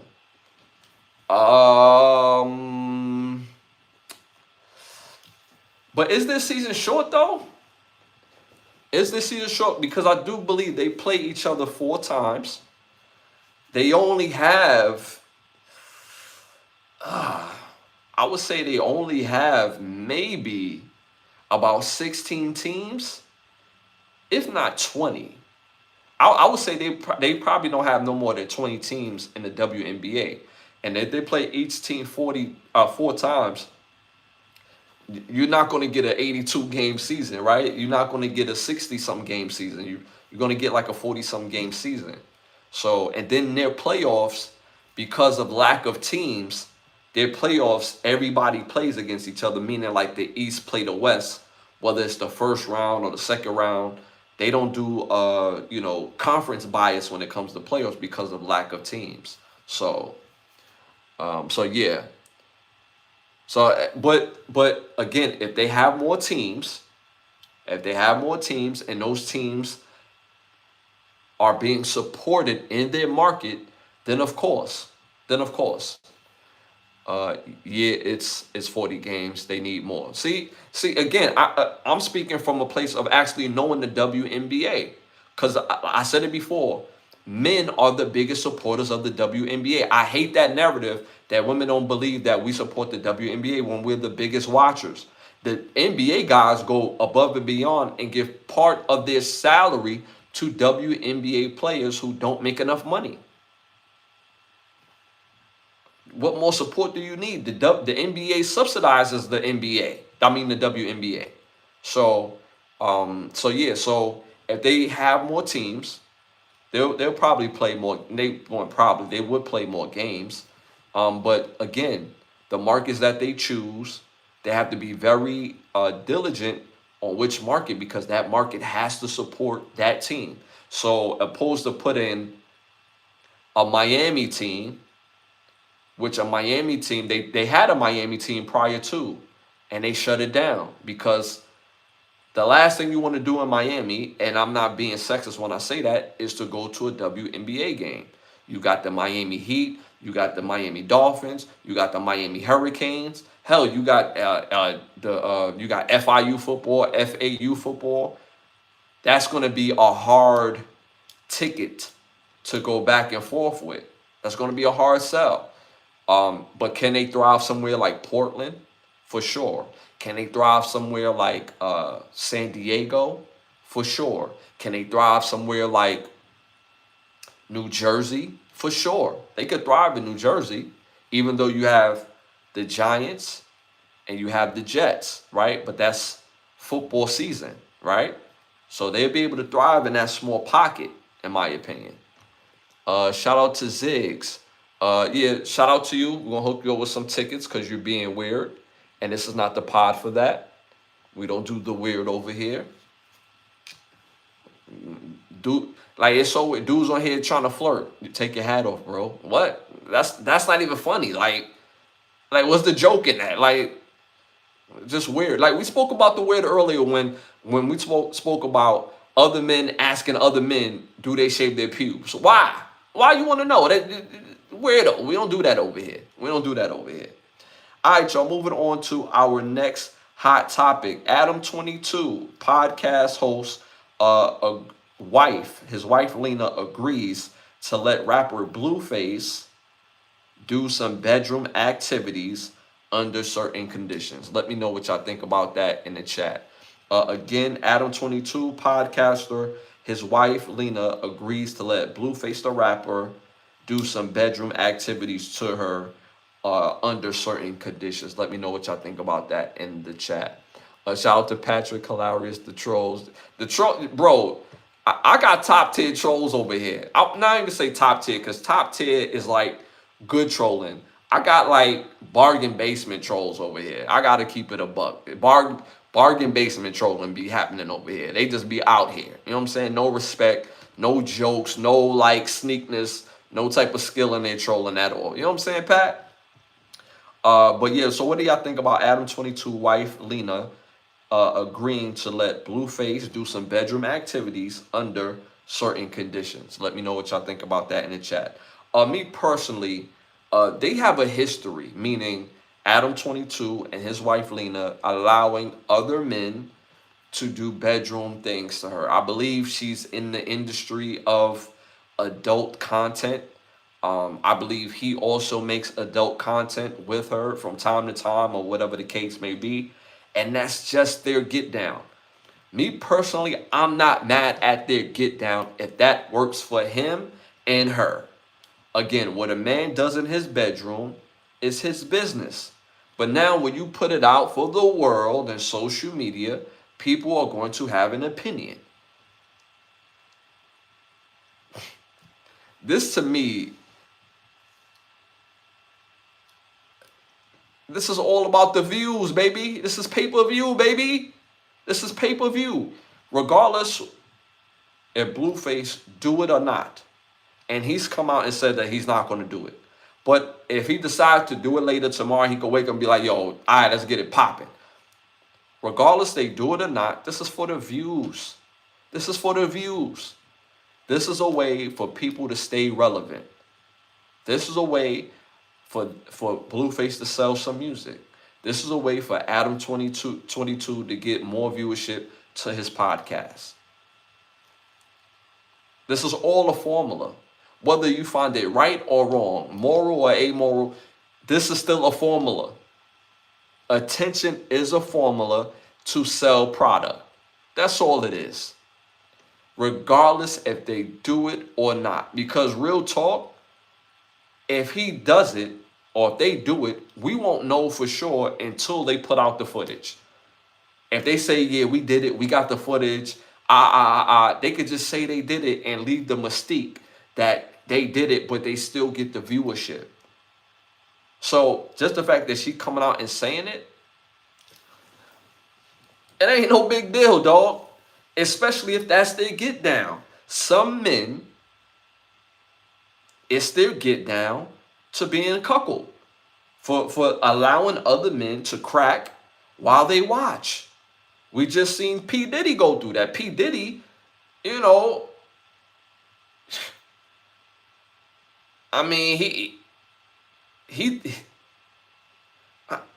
I gotta say this because this was mentioned in the P. Diddy case. He would take, well, his lady would take the semen of men and rub it on his chest, and he would, that would help him get off.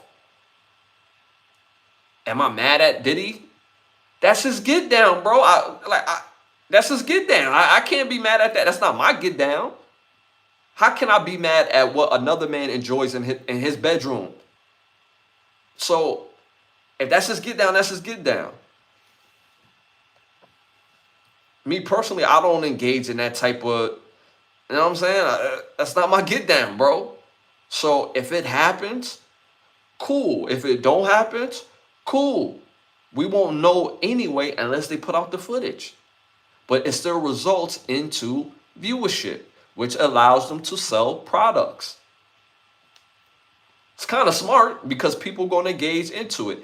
And this type of viewership is not, it doesn't come with bad energy, so to speak. Meaning like, people have beefs, right? And the beefs turns into views, right? So this doesn't have that type of energy where there's a beef and, people on the streets is going to get involved. This is talking about a man cracking a woman that's married. What type of beef is going to be involved when the man, one of his stipulations is, we're going to let you crack, but I'm going to be in the room watching. I'm going to be in there. What type of, there ain't no beef. So again, this results to views and selling products. So it is what it is. And this is a part of both brands, their formula. They've always moved in this type of manner. It's about the views to sell the product. A shout out to Patrick. They don't call her Lena the Plug for no reason. Yeah, I'm not going to say what I was about to say. But that's crazy though. Again, some men get off on watching their woman get cracked by other dudes. I'm not one of those guys. I'm not one of those guys. I'm doing all the cracking. All the cracking. Shout out to Chris. Hey, Unc, my fingers okay. Oh my God. See, bottom tier trolling. You know what I'm saying? Bargain basement trolling. You feel me? Shout out to Virgil in the building. Appreciate you for tapping in. Hit them likes at the 100s. Shout out to I Waste. Okay, bottom tier. You need the mods, bro. Yeah, sometimes I just let people cook, but some nights I really do need the mods. And most nights I really do have my mods in here, but I don't have them in here tonight. Could be beef if jamming too fast. Bro, big bro, slow down. You doing too much. Oh man, that's funny. That's funny. But that's funny what you said. It could be beef. Cause you talking about the act of sex, you know what I'm saying? Like, yo, slow that down, bro. You hitting it too good, you know what I'm saying? Nah. Dudes that are into that, they into that. You know what I'm saying? I guess they want to see their woman be satisfied to the, like, if you want to see your woman be satisfied, then that should be through you. But hey man, what people do in their bedroom is their business until they put it out for the internet.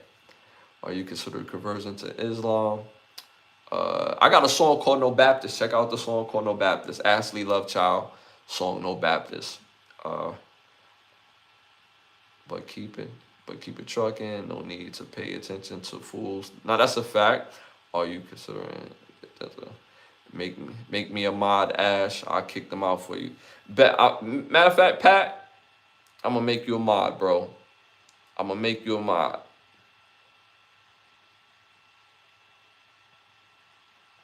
I'm gonna make you a mod, brother.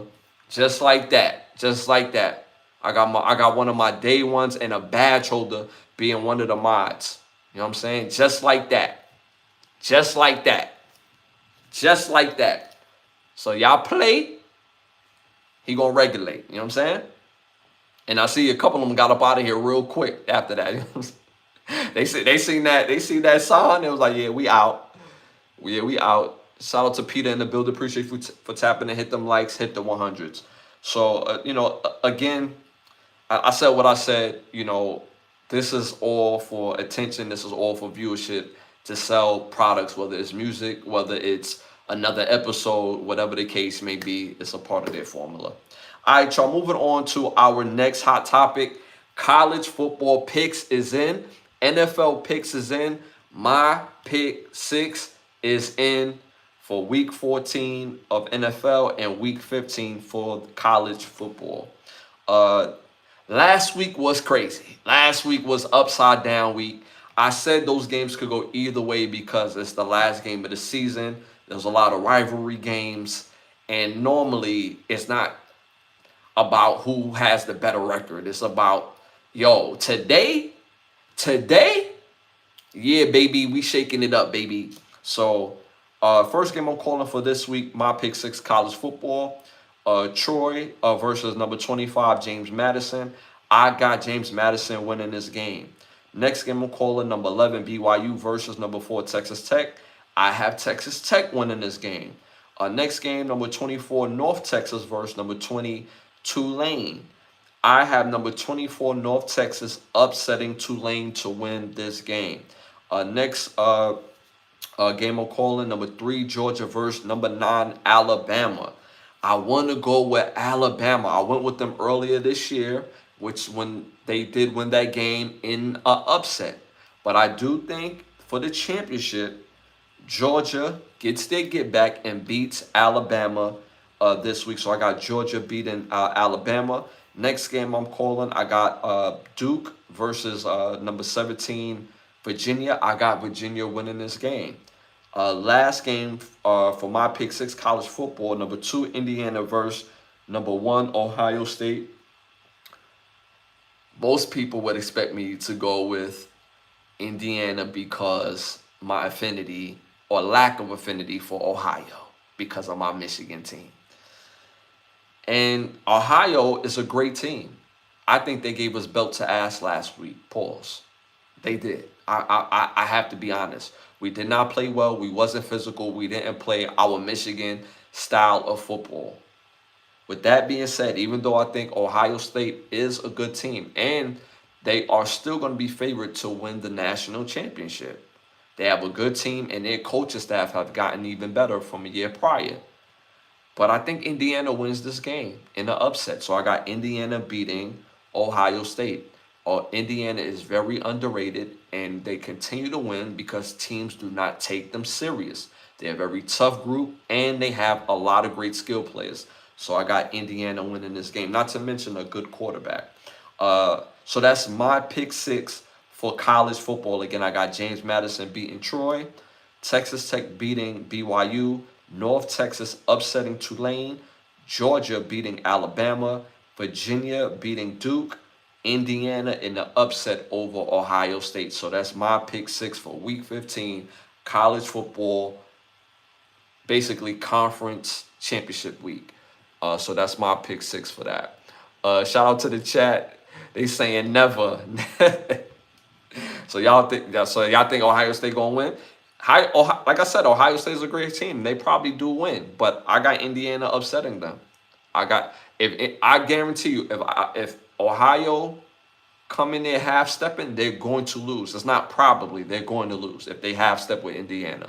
Indiana's a good team. Bro, I need help this weekend. I lost about 500 last week. Yeah, I got some good picks, man. Whether you looking for a pick for your parlay, for your money line, I got some good picks. So make sure y'all tap into my picks. That Mendoza kid is the truth. He's a solid player. He's very steady. Mendoza is very steady.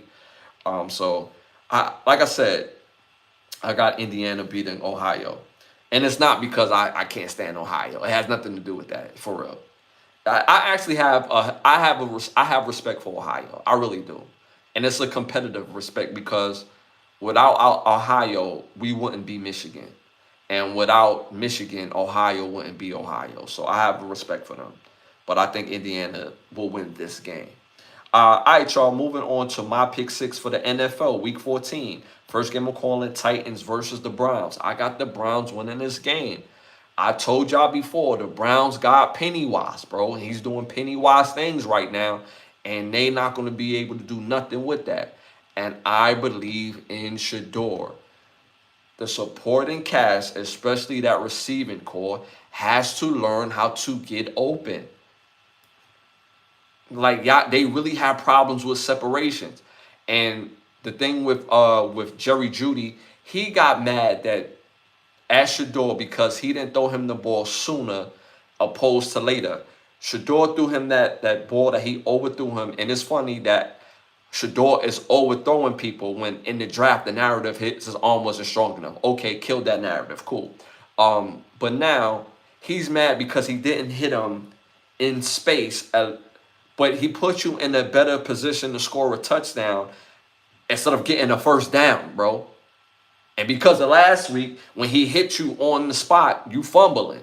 So, all right, cool. I'm not going to hit you on the spot. I'm going to give you a couple more steps to get to that touchdown. And because he threw that touchdown ball, that's why you see Jerry Jeudy, like, stopping his route. That's why you seen him stop. So, and then even the announcer said, yo, the Browns receivers have problems with separation play by play. So you can't have just one play where you're wide open. Bro, get open, bro. So, but I still believe in the Browns, their running game and their defense. So I have them beating the Titans. Next game I'm calling Seahawks versus the Falcons. I'm going with the Seahawks. Seahawks look really good. Their quarterback play is up and down, but good enough to win. Next game I'm calling Commanders versus the Vikings. I have the Commanders winning that game. Next game I'm calling Steelers versus the Ravens. I have the Ravens winning this game. Some people got the Steelers winning because basically if the Steelers don't end up in the playoffs, it's going to be a reset in their whole organization. Coach, general manager, and so on and so forth, and quarterback. But I got the Ravens winning this game. Next game I'm calling Colts versus the Jaguars. I have the Colts winning this game. Packers versus the Browns. Packers versus the Bears. I have the Packers winning this game. So that's my pick six for the NFL this week, week 14. Again, Browns beating the Titans. Seahawks beating the Falcons. Commanders beating the Vikings. Ravens beating the Steelers. Colts beating the Jaguars. And Packers beating the Bears. A shout out to the chat. Good picks, but Ohio going crazy. I think Ohio has the better running backs. Or talking about Ohio State, Ohio, and Indiana. Yeah, it's not just, but it's not about position. Certain teams just have an energy and synergy about them that they're just hard to beat. And I'm telling you, that's the only thing I hate about the Ohio and Michigan game, because that game is basically the championship for us. So anybody we play afterwards, like either team never plays their best after that. Like even with us last year, even though we beat Ohio State, the next game we played after that, we beat Alabama, and we beat them soundly, but we beat Ohio State better. You see what I'm saying? Ohio State, they play us tough, right? They're gonna give us their all, right? They have no choice but to give us their all. Pause. And if and when they do win, the next games that they play, they don't necessarily play their best. But it is what it is. We're gonna see. That's why games is meant to be played.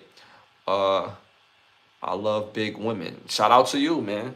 Shout out to you. You love big women. Ain't nothing wrong with that, bro. I'm not mad at you for liking big women. That's your get down. All right, y'all. Moving on to our next hot topic. Moving on to our Keep the Lie Live for this episode. So I might keep the live live. I'm gonna keep it very short and sweet. Be careful of the information you get from sports media because they got bosses.